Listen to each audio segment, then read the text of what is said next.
Pemirsa, Komisi Independen Pemilihan atau KIP Biren gelar sosialisasi terkait pendaftaran calon bupati dan wakil bupati.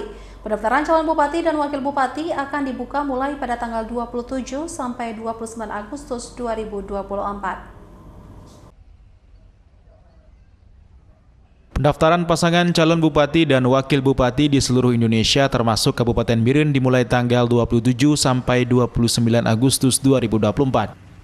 Komisi Independen Pemilihan Biren melaksanakan sosialisasi terkait pendaftaran pasangan calon bupati dan wakil bupati Senin pagi di Aula Kantor KIP setempat.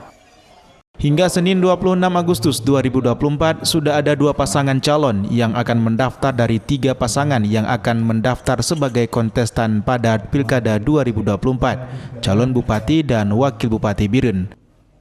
3 calon bupati yaitu diusung dari Partai PKB, Partai Golkar, dan Partai Aceh juga beserta seluruh koalisi setiap partai pendukung masing-masing paslon. Melaksanakan sosialisasi dengan rekan-rekan media terkait dengan pendaftaran pasangan calon bupati dan wakil bupati Biren tahun 2024 yang insya Allah akan kita laksanakan pada tanggal 27 sampai dengan 29 Agustus.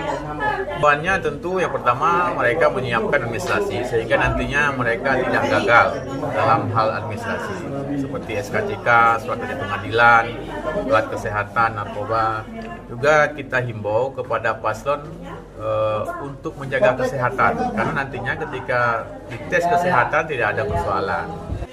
Saat pendaftaran nanti, para pasangan calon yang tiba di kantor KIP Biren juga akan dikalungkan bunga diiringi tarian ranuk lampuan kemudian diantar ke pelaminan di dalam aula KIP Biren. Dari Kabupaten Biren, Musriadi, iNews melaporkan.